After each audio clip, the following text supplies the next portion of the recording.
Hello, this is Fion Chen from the No BS Property Club. Today I'm working at the comfort of my own little office today.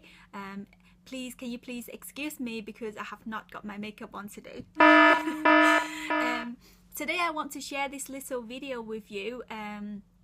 Maybe many of you already know Trish and I based in Manchester, and we do most of our business in Manchester and also surrounding area as well. Sometimes we have clients who contact us, they are looking to buy properties in their own area. So in that case, we have to work with other investors who are very active in those areas to help our clients to purchase property.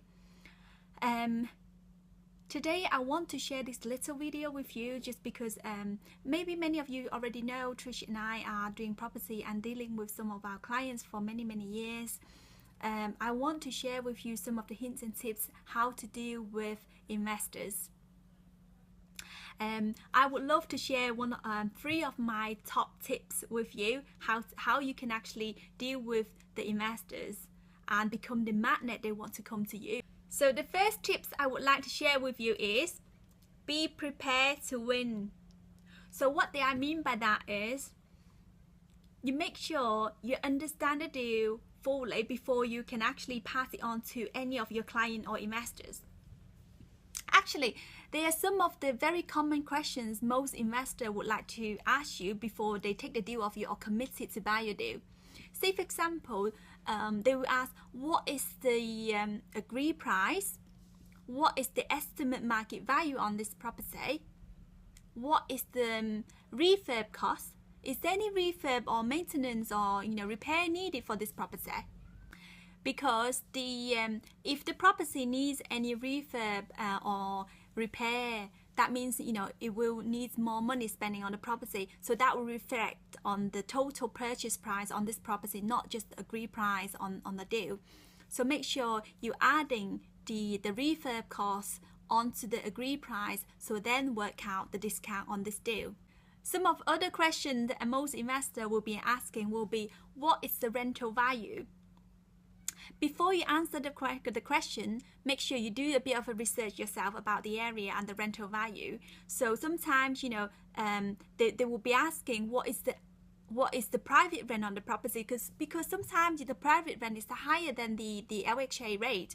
But in some of the area, the LHA rate is actually higher than the normal private rent, so it's changing enough. So make sure you have both figures in hand so you can answer to that particular investor, because you wanted to protect that client that you're working with, and make sure whatever that is the range for the rent that they be looking at. Or sometimes if you stuck or something, it will be wise to just contact some of the letting agents in the area, so it give you a bit more estimate value on the house that you're working on as well.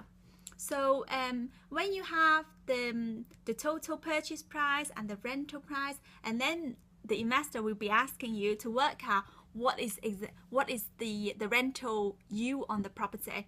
Because sometimes most investors will be investing in their rental use and also their return on investment. So you need to work out and help them to work out what will be the rental yield on this particular deal that you're working on, and also what will be the return on their investment. Because as most of us know, investors looking to purchase property and invest in your deal because they want to make more money, don't they? So make sure you have all those figures ready and be prepared to win the deal. The second top tip dealing with investor is, if you want something, just go and ask. What do I mean by that is, sometimes your deal that you're working on may not be the perfect deal for this particular client. Each client, they have different goals and they have different criteria regarding to their investment properties. So make sure you take plenty of notes and understand these clients. If in any future you are working on deals that might fit this particular client, so you can always go back to them. The third top tips dealing with investor is, who are you?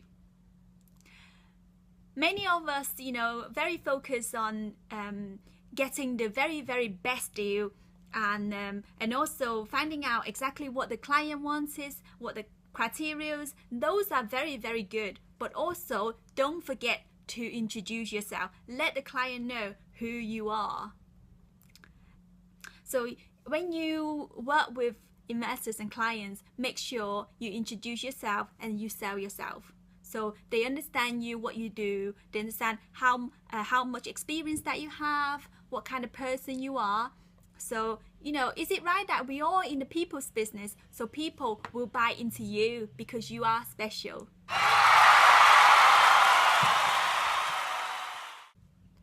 The fourth and the last top tips I would like to share with you dealing with investor is follow up. Is it right that you always meet lots and lots of people at meetings, property networks and property courses, and we have so many cards and so many contacts, and sometimes we have a very, very good conversation with that particular person, and maybe you have a potential deal that you want to work with that person, but nothing happened after.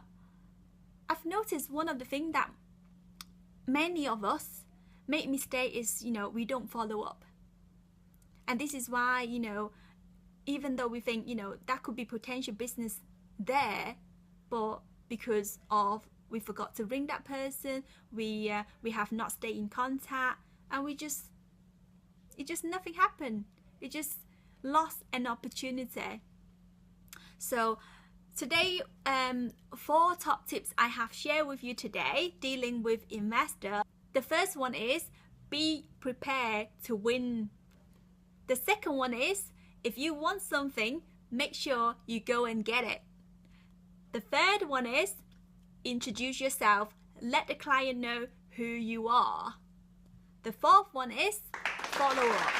Thank you so much for watching this video. I hope you find it useful. But if you have any questions, can you please email me at nobspropertyclub@comeonhomes.co.uk, or alternatively, we have a Facebook fan page at www.facebook.com/nobspropertyclub.